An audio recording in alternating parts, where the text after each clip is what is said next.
Ново издание на емисијата Напланен Охрид Нјуз. Добар ден. Бугарските клубови имаат рок до крајот на неделава да ги променат имињата или Централниот регистар ќе ги избрише. Докаде се реформите во правосудството кои се предуслов за влез во Европската Унија и дали влошениот меѓународен однос помеѓу Македонија и Бугарија ќе значи и влошување уште повеќе на целата оваа ситуација. За овие прашања денеска разговараме со нашиот гостин, тоест одговор бараме заедно со адвокатот Владо Чинговски, кој што е во нашето студио. Добар ден и добре ни дојдовте. И благодарам на поканата. Да, еве ќе започнеме со бугарските клубови, тие се актуелни периодов наназад. До крајот на неделава имаат рок да ги променат имињата. Очекувате тоа да се случи? Би требало да се случи, затоа што тоа е обврска. Законот за здруженија беше таков каков што беше, се злоупотреби одредбите од тој закон, се успеа на мала врата да се внесат не клубовите, туку имињата на клубовите, со личности кои што не да се да го иритираат македонскиот народ, туку повеќе од тоа. Ова го кажувам искуствено затоа што и јас учествував на протестите кои што беа од дента на отворањето на бугарскиот клуб Цар Борис III. Не затоа што е бугарски клуб, тоа воопшто од мене не ме интересира, секој има право да отвори клуб, меѓутоа иритирањето беше името на тој клуб, исто како што беше и во Битола. Но ето владата донесе одлука, Министерството за правда треба да ги спроведе тие одлуки и да се изврши пререгистрација на тие клубови во делот на името. Во делот на името, а не во делот на отворање на тие клубови. Јас се надевам, меѓутоа сега во оваа политичка ситуација кога се очекува од понеделник нова влада, каде што ќе се најверојатно и сегашниот министер за правда ќе биде сменен затоа што Министерството за правда најверојатно ќе падне на алијансата на албанците, барем така е навестено. Дали ќе се спроведе, дали ќе извршат измени, не знам, затоа што тоа не е постапка во последниот ден поднесуваш документи и одма измена, тоа требаше досега веќе да бидат поднесени документите за измена на имињата на тие клубови и да се добијат решение со кое што ќе имат други имена и да продолжат со работа. Тие клубови, верувам дека тие нема да поднесат барање за промена на имињата на тие клубови и тогаш ќе мора Министерството за правда да донесе решение, односно преку Централниот регистар да ги избрише клубовите целосно да не можат да функционираат. Има малку и за случајот Пендиков. Обвинителството пред неколку дена повторно излезе со соопштение дека делото е сторено од омраза. Има ли омраза во целиот тој случај? Во Охрид, како и во Македонија, меѓутоа во Охрид карактеристично е затоа што Охрид му е слабата точка на Бугарија, особено на официјална Бугарија. Од секогаш имало бугарофили, ние ги знаеме сите тие фамилии кои што се бугарофили, јас од Велгошти потекнувам, и во Велгошти има неколку фамилии кои што се бугарофили. И не е тајна дека тие си имаат некои симпати према Бугарија и така натака, но до ден денешен, затоа што тие биле бугарофили или имале некоја симпатија према Бугарија, никој не бил ниту омаловажуван, ниту бил тероризиран, ниту тепан. Дури сите тие имале и некои високи општествени функции. Дури ние имавме состојби кога од тие фамилии, не би сакал сега да ги споменам, дека имало и директори, дури и министри имало и така натака. Така да овдека во Македонија никогаш немало некоја одбојност, особено не тероризирање на граѓани на Македонија кои што се чувствуваат поинаку од како македонци. Јас не би сакал сега историски да гледам, затоа што ова веќе поќе политика отколку историја, но овие ситуации со ново осознаени бугари се јавија веднаш по самостојувањето на Република Македонија и то, ајде се да не би сакал да потенцирам од која партија или така натака, меѓутоа отоаш се почна со една идеја за ревизија на македонската историја. А ревизијата на историјата се знаат што носи. Да ескалират сега во 2017 година со потпишувањето на договор за добрососедство со Бугарија. И наместо да имаме добрососедски односи, очигледно е дека се полоши и мислам дека сега имаме најлоши односи. Јас тврдам дека во Охрид никој не е тероризиран, не е затоа што има некое бугарско чувство или припаѓа на бугарската етничка заедница или како што сега се нарекуваат македонски бугари или бугарски македонци. По случајот со Пендик, ние ги знаеме како Пендик, сега Пендиков се, то јас не можам никако да сватам зашто толку се крена на дури дипломатски интернационално, скандал, на меѓународно, како меѓународен проблем и влезе и во структурите на Европската заедница, и во Европски парламент. Ето, официјална Софија дури бара, не знам, некој мониторинг за Македонија, меѓутоа, овој случај е само еден од многуте случаи во Охрид, каде што заради меѓусебните односи, дали се должничко доверителни односи или неслагање лично помеѓу учесниците, лична нетрпеливост, ништо друго не осем тоа. Она што го искористија бугарите, тоа е веќе официјална Софија сега. Да зборувам затоа што бугарите, под бугари испаѓаат и бугарскиот народ, бугарските граѓани и така натака. Ова нема никаква врска ниту со Бугарија, ниту со односите. Најпрви тој бил секретар на клубот, на бугарскиот клуб во Охрид, не знам што функција има тој. Не сум ни сакал да знам кој му се дејностите на тој клуб и што работат во тој клуб. Тој е, како што го нарекуваат, културен клуб, а не знам кој, ако беше културен клуб, веројатно ќе го крстеа Елин Пелин или не знам, Христо Ботев ќе го крстеа на некој од тие бугарски интелектуалци, немаше да го крстат Цар Борис или Панчо Михајлов, но ајде, тој не знам и што значи неговото секретарско место. Што би било секретари во принципи на здруженија, секретари и во институции, така се луѓе кои што ги познаваат организационите работи, кои што се грижат за непречено функционирање на клубот во склад со законите и така натака. Тоа е моето мислење. Меѓутоа, толку му се даде значење, тие не зборуваат дека Пендик, односно Пендиков е тепан како Пендиков, туку секретарот на здружението е тепан и така натака. Ако знаеме дека пред 2 месеца е фатен, сигурно знаеме, сите читаме билтени од МВР, излегуваат секојдневно билтените, дека е фатен со опојна дрога, сега дали е тоа која опојна друга, тоа е така, сосем но сепак друго. поседувал Дали во е продавал, е користил за себе, меѓутоа е фатен од страна на полицијата, дека излезено е во билтен и така натака, веќе се работи за секретар на бугарско здружение, меѓутоа кој што е фатен во вршење на незаконити дејствија, односно, да не речам сега, препродавање на дрога или користење на дрога. Да не ме земате право за готово, затоа што и не ме интересирало и не сум сакал да се интересирам што направил и како направил.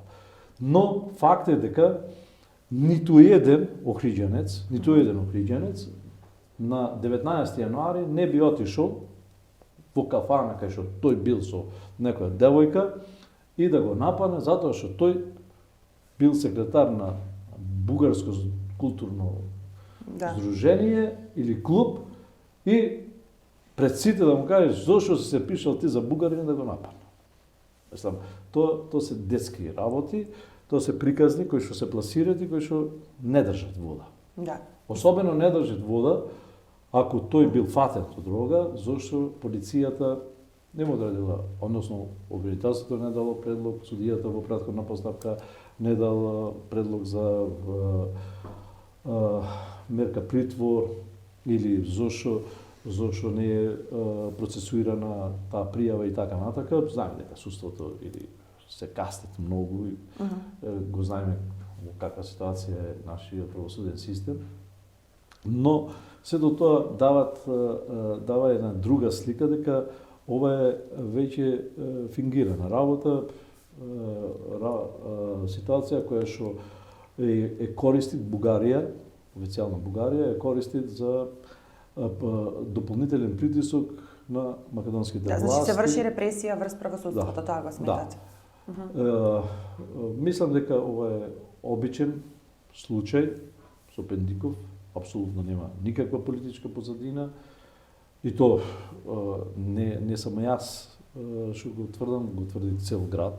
Сето тоа, сите го знаат, очигледно не го знаат само нашето обвинителство и најверојатно и нашата влада не го знаат сето тоа, а особено индикативно е за една обична тепачка или без оглед. Јас не ја правдам тепачката, особено ако има тешки телесни повреди и така. Против насилство. Никој не сме никого да тепат. Има други институции, има други начини како се тие влошени односи, должнички доверителни односи да се решат, не со тепање, меѓутоа никако не е дело од омраза и затоа што бил Бугарин. Да. Каква разрешница сега очекувате на случајот? Па не знам, ова веќе не верувам дека ќе биде од правен аспект со правна разрешница, овде е вмешана политика. И ова дека најверојатно ќе му се суди за кривично дело од омраза. Мислам, макар што не Колку може да добие затвор за тоа дело? Па не знам, преку 5 години е. До 5 години е, мислам. Така да не е мала, не е лесно кривично дело. Не е безазлено, особено што сега и правосудните и обвинителството и правосудството е под тешка политичка пресија. Мора да бидете осуден. И то мора да бидете осуден за ова дело за кое што се теретите. А не сега некои околности други, дали било вака или било така. Тоа е од омраза, тој е тепан затоа што е бугарин и готово, тука е завршена работа. Да, се бара уште едно лице макар што не е бугарин, макар што нема бугарско државенство. Макар што нема ни бугарско државјанство, ниту јас верувам дека во последниот попис не е ни изјаснат никако бугарин. Меѓутоа, ова се мои претпоставки, не е тврдење. Да. Се бара уште едно лице кое што учествувало во тепачката и се верува дека тој има бугарско државенство, но не може да го идентификуваат затоа што Пендиков неколку пати досега ја променувал изјавата. Вие имате некои информации пошто се движите со колегите? Ние не можеме да имаме информации. Секако дека тоа е работа на истражните органи, не е наша работа. Јас и ова што го зборувам чисто од информациите кои што ги добивам од да не речам чарчиски информации, меѓутоа во разговор со моите колеги и така натака, не можеме ниту да дојдеме ние до тие записници, она што го објавува обвинителството, тоа е. И она што го објавуваат медиумите, што ќе разберат, тоа и ние го знаеме. Меѓутоа, познавајќи ги луѓето во градов, познавајќи ги околностите, ова што го зборувам врз основа на тоа што ги знам луѓето. Инаку, каква завршница ќе има се во ова, предпоставувам заради политичките влијанија кои што ќе ги има сега на судството, дека ќе биде кривично дело од омраза. Што Пендиков се изјаснувал дека е бугарин. А дали е така? Да. И само сакам да потенцираме за бугарските клубови, значи не очекувате да ги променат имињата до крајот на неделава, тогаш ќе треба да настапи централен регистар. Не очекувам. Ќе бидат избришани, значи. Па тука ќе се направи повторно проблемот. Ево, сега повторно ќе излезе Софија, ето ги бришат културните клубови и така натака, повторно за да се направи една атмосфера на докажување дека во Македонија има нетрпеливост и омраза према македонските бугари во Македонија и со тоа уште поголем притисок ако можат да издействуваат преку Европската унија, онам каде што се членки и она што последно го побараа да има мониторинг на правата кои што или за врзување на правата на бугарите во Македонија. Да, кажав и во самата најава, да, освен овие теми ќе разговараме и за реформите во правосудството. Вие сте адвокат, каква е моментално состојбата во правосудството и докаде се тие реформи кои што се предуслов за влез во ЕУ? Многу се зборуваше за нив изминативе години. Дали се вршат некакви реформи во моментот? Многу комплексно прашање. Први, јас ако сум добро информиран, мислам дека сум информиран, во Македонија има околу 24 правни факултети.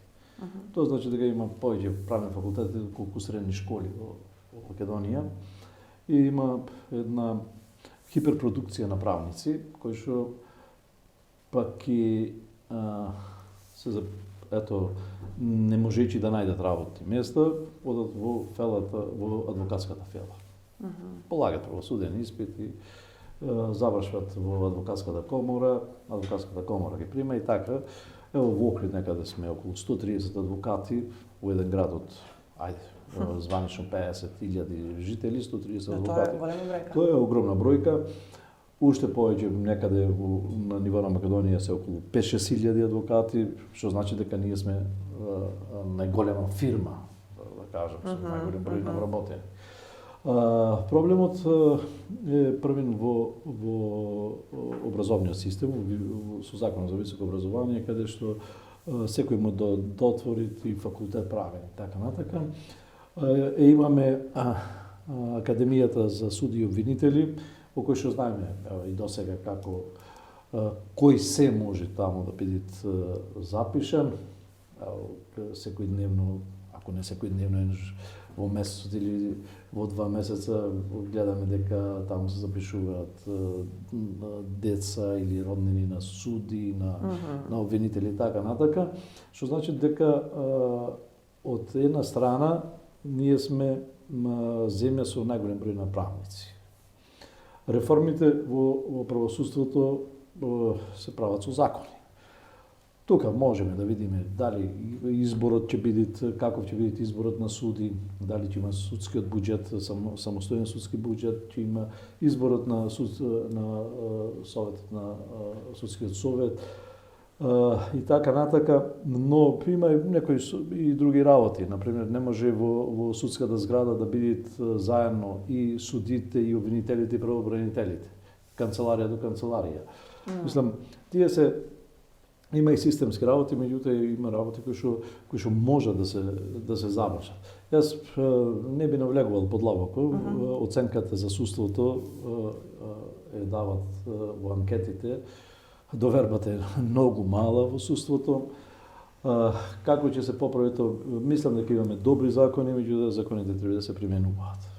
Она како што треба, да нема селективна правда, затоа што најлоша правда е селективната правда. Верувам, макар што тоа е обврска ние сами да имаме квалитетно судство, самите да го направиме. Тоа не е измислување на топла вода, ако знаеме како функционират, без оглед дали е континенталното или англосаксонското право, системот на правосудниот систем во другите држави, можеме тоа да го направиме, ништо не измислуваме ново.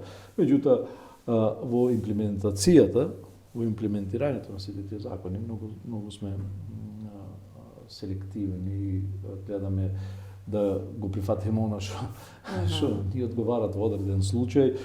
Судската пракса тешко дека се користи, она што некаде судската пракса е извор на правото, тешко се користи. Има доста работи за кои што треба да ги сработиме, за да имаме едно квалитетно судство. Јас сум песимист дека нешто ќе направиме за брзо време. Секако дека ако веќе влеземе во сериозни преговори со Европска унија, секако дека ќе мораме да менуваме многу работи, меѓутоа тоа ќе го ставиме на оние кои што се избрани да го прават тоа. Ние можеме да даваме сугестии, меѓутоа колку нашите сугестии може да бидат прифатени, тоа е веќе сосем друга работа. Да, и само за крај да ве прашам за уставот, дали ќе влезат бугарите во уставот, што очекувате? Моје лично мислење, меѓутоа желба да не влезат. Ево, јас отворен сум не затоа што се бугари, да не влезат затоа што се инсистира од страна на Бугарија да влезат тие. Инсистирањето. Јас немам ништо против да влезат и да бидат како сите други заедници спомнати во уставот, меѓутоа како конститутивен народ никако. Затоа што бугарите не може да бидат конститутивен народ во Македонија. Така, ви благодарам многу на одговорите и на вашето гостување. Се гледаме повторно во следната. Ви благодарам и на вас. Ви благодарам, почитувани гледачи, што и денеска бевте со Наплане. Повторно се дружиме следниот понеделник. Довидување.